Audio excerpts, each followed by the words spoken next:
찬양 가사말이 참 은혜롭고 아름답죠? 여러분의 삶에도 아름다운 꽃이 피고 열매가 맺어지는 귀한 부활의 이날 되어주실 수 있기를 진심으로 축복합니다. 언젠가도 말씀드린 기억이 있는데 경기도 용인시에 있는 양지면에 위치한 한국 기독교 순교자 기념관이 있습니다. 중세 교부였던 터툴리안이라고 하는 분이 순교자의 피는 교회의 씨앗이니라. 그 말은 교회의 씨앗이라는 말은 순교자의 피는 교회의 생명이다라고 하는 그런 이야기가 될 것 같습니다. 순교자들이 뿌린 순교의 피가 교회의 씨앗이 되고 생명이 되어서 한국 교회를 이룬 참으로 아름답고 복된 그런 나라가 바로 한국이고 한국 교회임을 우리가 볼 수 있습니다. 죽음의 순간에 생명을 이야기하는 것이 기독교 신앙입니다. 절망에서 희망을 이야기하고 울고 싶은 날에 은혜를 이야기하는 것이 바로 기독교 신앙입니다. 그곳에 순교자 기념관에 저희 할아버지이신 변영수 장로님의 성함이 명부에 올라 있습니다. 그때 당시에 특별히 전라북도와 전라남도를 중심으로 해서 순교자들이 굉장히 많이 있었는데 저희 할아버지를 포함해서 제가 태어나서 10살 때까지 신앙생활을 했던 황등교회라고 하는 곳에는 모두 4분의 순교자가 있습니다.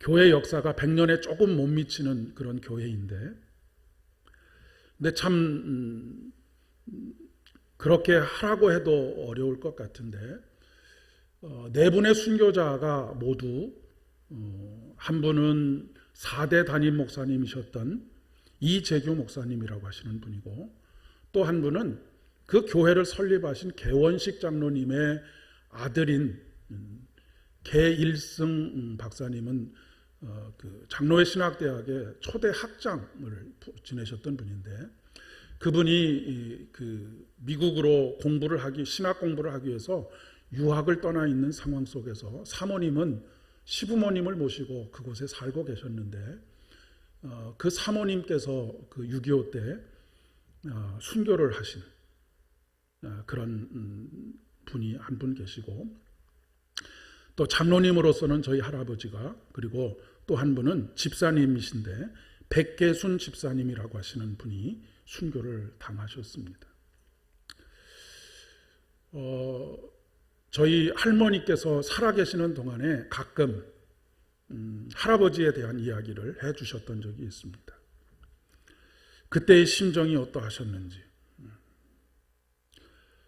졸지에 바람결에 들려오는 할아버지가 돌아가셨다는 이야기를 듣고 어디서 시신이라도 찾고 싶었던 그런 애끓는 심정에 대한 이야기를 해주시면서 밤에 잠도 자지 못하고 집을 나간 남편이 돌아오지 못하는 것 때문에 식음을 전폐하고 이곳을 저곳을 전전하면서 시신이라도 찾고자 했던 그런 그 절박한 마음의 이야기들을 들을 수 있었습니다.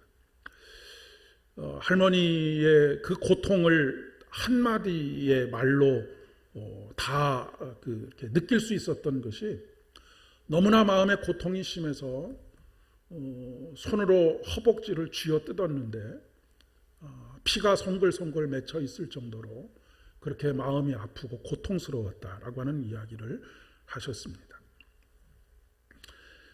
그 할머니의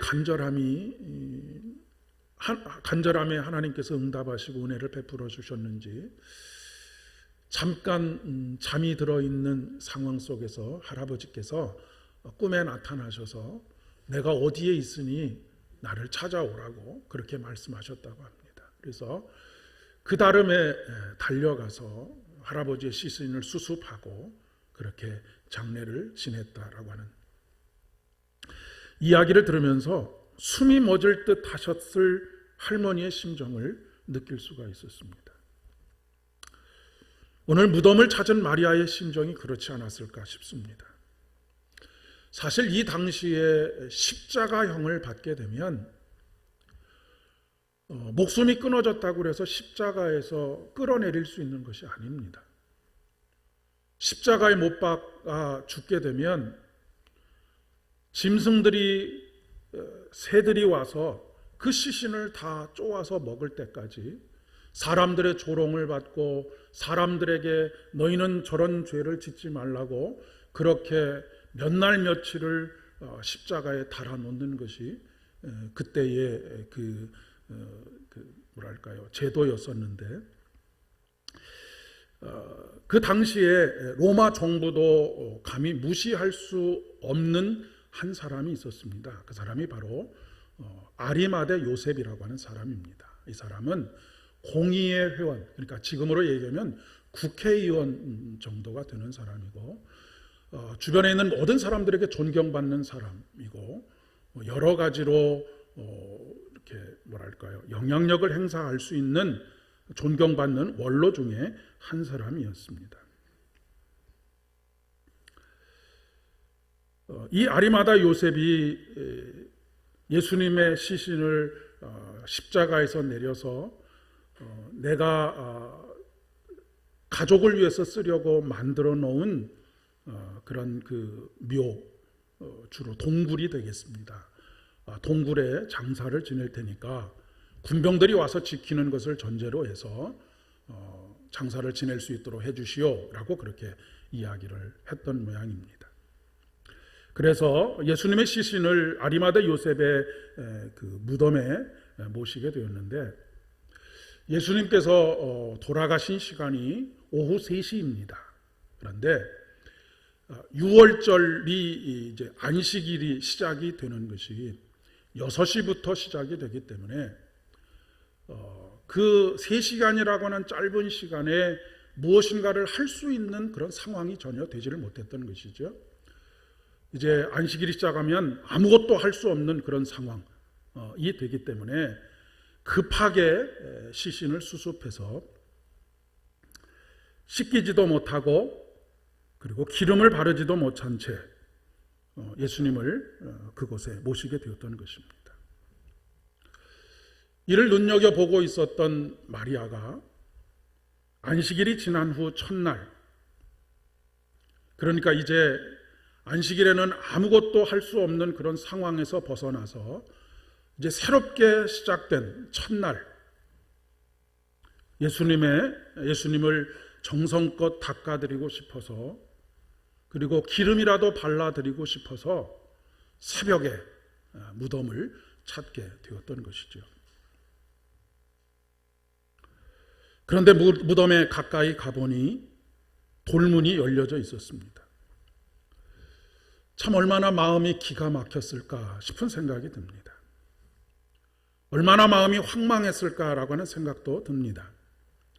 하지만 처음에는 아리마대 요셉과 제자들이 예수님의 시신을 임시로 모셨다가 다른 곳으로 혹시 모시지는 않았을까라고 하는 희망을 가지고 제자들을 향해서 달려갑니다.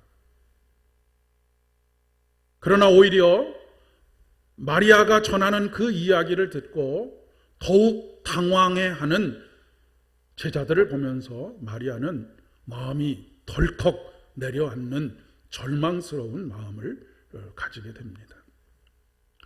제자들이 무덤을 향해서 달려가는 가운데 제자들을 따라가지는 못하면서도 있는 힘을 다해서 숨이 턱에 찰 정도로 그렇게 차오르는 고통을 느끼면서 아마 마리아도 뒤따르지 않았을까 싶습니다.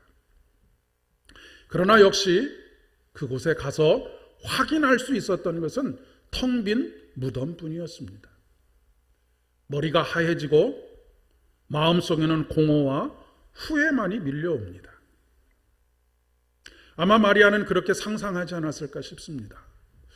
이럴 줄 알았으면 3일 내내 무덤 앞에서 지키고 서 있을 것을. 후회가 밀려옵니다. 살아계시는 날들 동안 조금이라도 더 잘 해드릴 걸 이라고 하는 그런 후회가 밀려옵니다. 왜 그렇지 않습니까? 부모님이 돌아가시고 나면 잘못한 일들만 생각이 나서 몇 날 며칠 마음이 아프고 고통스러운 그런 경험들. 눈을 감기만 하면 인자하셨던 그 미소가 생각이 나지고 다시 볼 수 없음이 견딜 수 없는 그런 고통으로 마리아에게 다가왔을 것입니다. 그녀가 할 수 있는 일이라고 하는 것은 아무것도 없었습니다. 그가 할 수 있는 일은 오직 우는 일밖에 없었습니다. 그녀는 빈무덤을 떠나지 못하고 하염없이 울고 있습니다. 그러다가 혹시 내가 잘못 본 것은 아닐까 다시 무덤에 들어가 봅니다. 그러나 예수님께서 누워 계시던 그 자리에 천사만이 있을 뿐입니다. 천사가 마리아에게 묻습니다. 여자여, 왜 울고 있느냐? 라고 묻습니다. 마리아가 이렇게 대답하지요. 누가 우리 주님을 가져갔습니다. 어디에 두었는지를 모르겠습니다.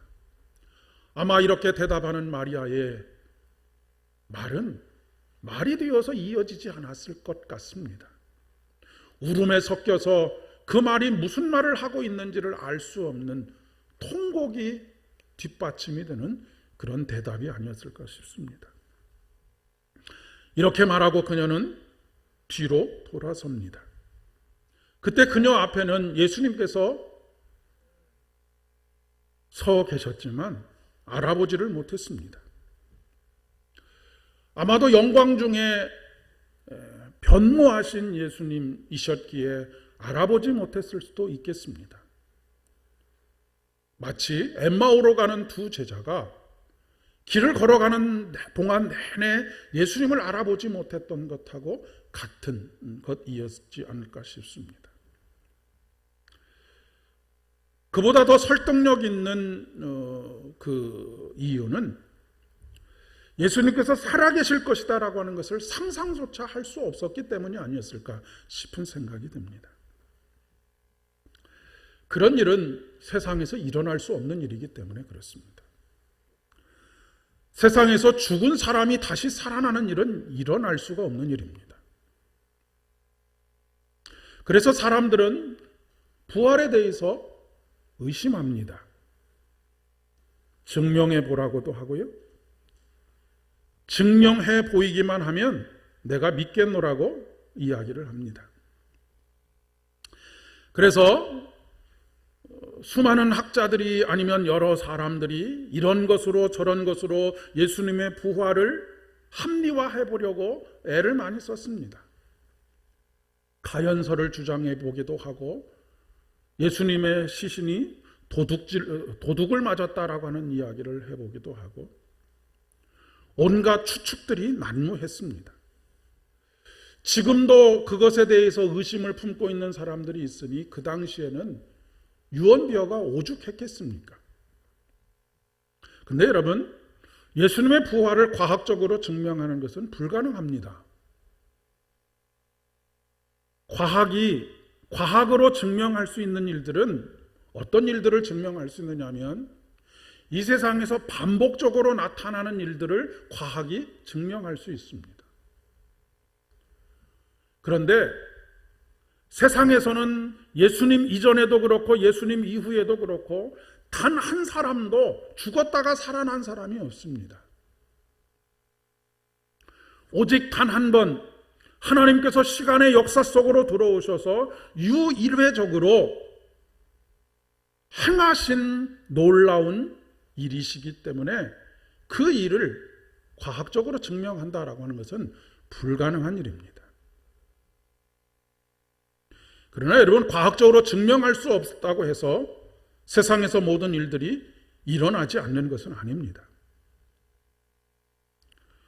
부활이냐 아니냐, 부활이 사실이느냐 아니냐를 가지고 왈가왈부하는 것처럼 불필요하고 소모적인 논쟁이 없습니다. 우리가 창조주 하나님을 믿는다고 한다면, 하나님께서 이 세상을 창조하셨고 나를 만드셨다라고 하는 것을 믿는다고 한다면 그 능력에 하나님께서 무엇을 하실 수 없겠는가? 라고 하는 것입니다. 다시 요한복음 본문으로 돌아오겠습니다. 예수님께서 다시 살아나신다는 것을, 그리고 살아나실 것을 상상조차 못했던 마리아는 그토록 찾고 또 찾았던 예수님을 눈앞에서 보고 있음에도 불구하고 알아보지를 못했습니다. 여자여 왜 울고 있느냐라고 물으십니다. 누구를 찾고 있느냐 물으십니다. 그러나 마리아는 그 예수님께서 단순히 동산지기인 것으로만 생각을 하고 있었습니다. 그래서 동산지기인 것으로 생각하고 그에게 이렇게 부탁을 합니다. 여보세요, 당신이 그분을 옮겨 놓으셨거든. 어디에 두었는지 제발 저에게 조금 말씀해 주십시오. 그렇다고 하면 제가 그분을 모시고 가겠습니다. 그때 뒤돌아서서는 마리아를 향해서 인자하신 주님께서 마리아야 라고 부르십니다. 마리아야 라고 부르시는 그 순간 비로소 마리아는 그분이 자신이 3년 동안 따라다녔던 예수님이었던 것을 깨닫게 되지요. 그리고는 외마디 비명을 지르듯이 라보니! 라고 그렇게 외치고 있습니다. 선생님, 정말 당신이십니까? 라고 그렇게 외치는 것이죠. 이렇듯 우리 주님은 우리가 절망스러운 상황에 있을 때, 남모른 외로움과 공허함과 싸우고 있을 때 우리를 찾아오십니다. 우리가 울고 있을 때, 우리가 절망 가운데 있을 때 우리를 찾아오셔서 아무개야 라고 부르십니다.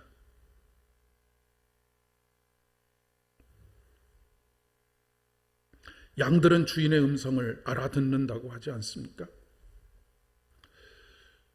마리아와 같은 상황은 아닐지 몰라도, 저희 할머니와 같은 그런 기가 막힌 상황은 아닐지 몰라도 우리가 인생을 살아가면서 울고 싶을 때가 한두 번이 아닙니다.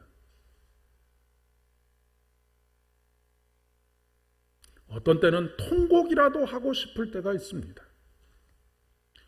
그런데 그때마다 울고 있는 우리에게 찾아오셔서 아무개야 부르시는 우리 주님이 계십니다. 이름을 불러주시는 주님, 나를 찾아오시는 주님. 이번 주 투표일인 15일을 지나 16일이 세월호 사건이 일어난 지 6주년이 되는 날입니다. 아직까지 시신을 찾지 못한 분들이 5분이나 계십니다. 이미 시신을 찾는 것은 포기했지요. 어떤 이유로든지 그분들에게 상처를 주는 말들은 하지 않았으면 하는 간절함이 저에게 있습니다.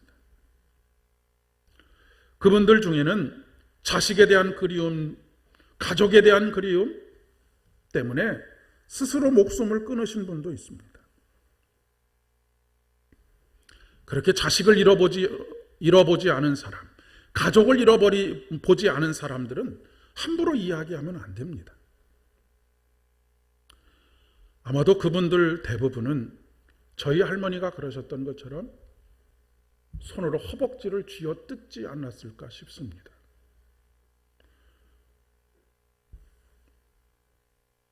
우리 주님이시라면 그 자리에 계셔서 아무개야 라고 불러주셨을 것 같습니다. 물론 그 사람들 중에는 상식적이지 못한 사람들도 혹 있을지 모르겠습니다. 눈살을 찌푸리게 하는 사람들도 혹 있을지 모르겠습니다. 그러나 한두 사람, 미꾸라지와 같은 사람들 때문에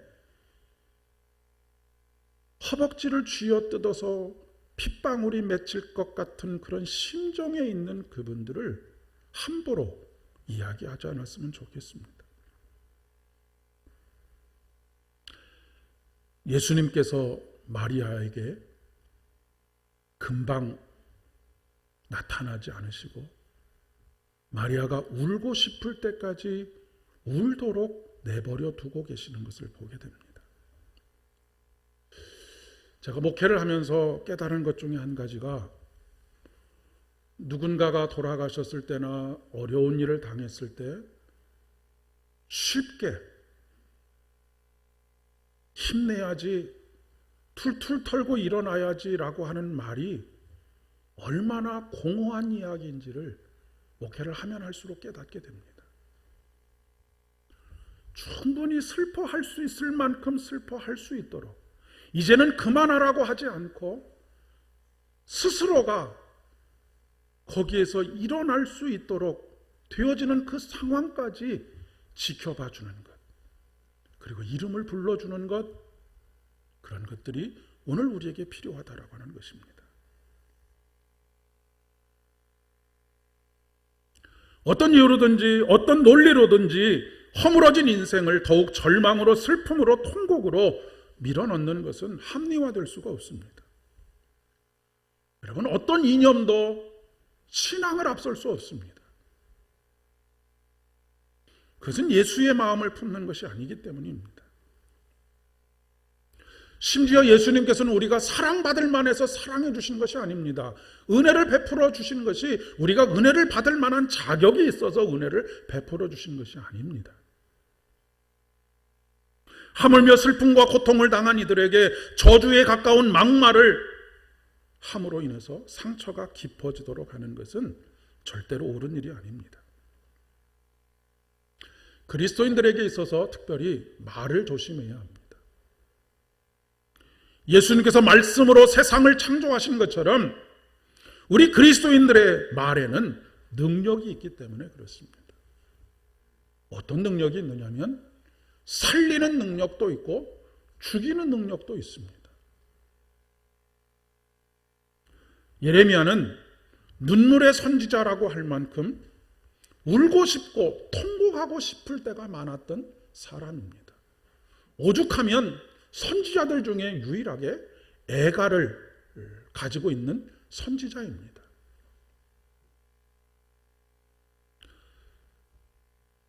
나라와 민족의 멸망을 오랜 시간 후에 멸망할 것을 예언했던 이사야도, 여러분, 만약에 나라와 민족이 멸망할 것을 내다보고 그것을 예언한다고 해도 마음이 아리고 고통스러울 텐데, 예레미야는 직접적으로 자기 자신이 나라와 민족이 멸망당하는 것을 목격한 사람입니다. 뿐만 아니라 자기 자신도 포로로 끌려가는 경험이 있었던 사람이고, 그리고 나라와 민족이 멸망할 것이니 하나님께로 돌아서야 한다라고 하는 예언을 때문에 수많은 고통을 당했던 사람, 매를 맞고 착고에 채워지고 또 감옥에 던져졌던 사람이 바로 예레미야입니다. 그러나 그는 또한 하늘의 위로를 경험한 사람입니다. 그는 예레미야 애가를 통해서 이렇게 고백합니다. 내 고초와 재난 곧 쑥과 담즙을 기억하소서. 내 마음이 그것을 기억하고 내가 낙심이 되오나 이것을 내 마음에 담아 두었더니 그것이 오히려 나의 소망이 되었사옴은 여호와의 인자와 긍휼이 무궁하심으로 우리가 진멸하지 아니함이니이다.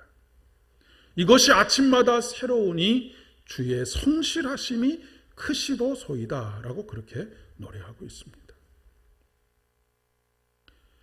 예레미야가 당한 고초와 재난, 그것은 쑥과 담즙처럼 정말로 쓰디쓴 인생의 경험이었습니다. 그것을 기억하고 그 일로 인해서 깊은 절망과 낙심 가운데 있었지만 그것을 내 마음속에 품고 담아 두었더니 그것이 오히려 무엇이 되었다라고 고백하느냐 하면 소망이 되었다라고 그렇게 고백하고 있습니다.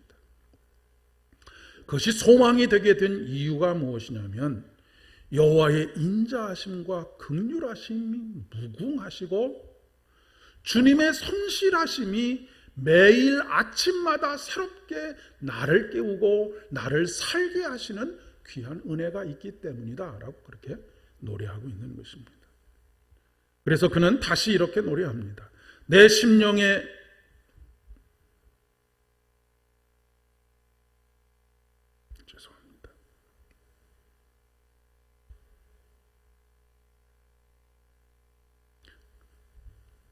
내 심령에 이르기를 여호와는 나의 기업이시니 그러므로 내가 그를 바라리라 하도다. 기다리는 자들에게나 구하는 영혼들에게 여호와는 선하시도다. 사람이 여호와의 구원을 바라고 잠잠히 기다림이 좋도다. 우리가 부활신앙을 가진다라고 하는 것은, 그리고 소망 가운데 거한다라고 하는 것은 어떤 상황의 변화의 유무에 있지 않습니다. 여러분, 예레미야는 그가 죽을 때까지 나라와 민족이 회복되는 것을 보지 못했습니다. 그럼에도 불구하고 그는 절망 가운데 살았던 사람이 아닙니다. 날마다 소망 가운데 행동했고 생명으로 충만한 삶을 살았던 사람입니다. 어떤 상황이 변해야지만 우리가 소망을 가지게 되는 것이 아니라, 어떤 상황 속에서도 소망이 되시는 그분을 신뢰하고 그분을 가슴에 담음으로 말미암아 우리가 새로운 생명 가운데 거하게 되고 새로운 생명을 경험하면서 살아가게 된다라고 하는 것입니다. 우리 주님은 우리가 울고 싶은 날에, 우리가 통곡하고 싶은 그때에, 우리가 울고 있는 그때에, 우리가 통곡하고 있는 그때에 은혜를 베푸시는 하나님이십니다. 앞으로도 살아가는 동안에 울고 싶은 날, 통곡하고 싶은 날들이 있지 않을까 싶습니다. 그렇게 되지 않기를 기도하지만 인간의 고통이 특별히 우리를 비켜가지는 않기 때문에 그렇습니다. 사랑하는 여러분, 그때마다 십자가를 기억하시기를 바랍니다. 십자가를 여러분의 마음에 담으실 수 있기를 바랍니다. 그러면 우리의 고난과 아픔이 오히려 그분의 성실하심으로 말미암아 우리의 소망으로, 그분의 충만한 생명으로 경험될 것이기 때문에 그렇습니다. 예레미야 31장 4절의 말씀에 이렇게 말씀하십니다. 처녀 이스라엘아, 내가 다시 너를 세우리라. 내 세움을 입을 것이요, 내가 다시 소고를 들고 즐거워하는 자들과 함께 춤추러 나오리라. 다시 사마리아 산들과 포도나무를 심되 심는 자가 그 열매를 먹게 될 것이다. 사랑하는 여러분, 하나님께서 다시 세우십니다. 내가 다시 일어서는 것이 아닙니다. 하나님께서 다시 세우십니다. 우리는 세움을 입는 것이고, 우리는 다시 소고를 들고 즐거워하면서 주님을 찬양하게 될 것입니다. 그리고 사마리아에 포도나무를 심는 자가 그 열매를 먹게 되는 놀라운 은혜를 경험하게 될 것입니다. 코로나19를 때문에 참 삶의 일상이 무너져 내리고 앞으로의 상황들이 더욱더 쉽지 않은 그런 경제적인 여건, 사회적인 여건, 그런 여건들이 펼쳐지게 될 것이다 라고 하는 이야기들을 많이들 합니다. 그러나 여러분, 그런 가운데에서 오히려 주님의 성실하심, 그분의 일하심 속에 소망을 발견하시고 그분이 다시 세우시는 가운데 소고를 들고 춤추며 그분이 우리에게 열매 맺게 하시는 것을 인해서 크게 기뻐하시는 여러분들 되실 수 있기를 진심으로 축복합니다. 함께 기도하겠습니다. 아버지 하나님, 주의 은혜를 진심으로 감사를 드립니다. 우리에게 부활의 새벽을 주시고 새로운 소망을 허락하시고 생명으로 이끌어 주시니 진심으로 감사를 드립니다. 날마다 우리의 삶 속에서 영생을 맛보며 살아갈 수 있도록 주의 은혜를 덧입혀 주시기를 간절히 소망합니다. 오늘도 이 시간 어두움의 권세에 사로잡혀 있는 세상 속에서 함께 절망하고 좌절하는 인생이 아니라 우리에게 생명으로 충만한 다시 살아나신 예수 그리스도를 날마다 경험하며 고백하며 찬양하며 당신께서 부활의 첫 열매가 되신 것처럼 우리도 우리의 삶의 모든 자리에서 날마다 생명의 열매를 맺어가는 복된 은혜를 허락하여 주시옵소서.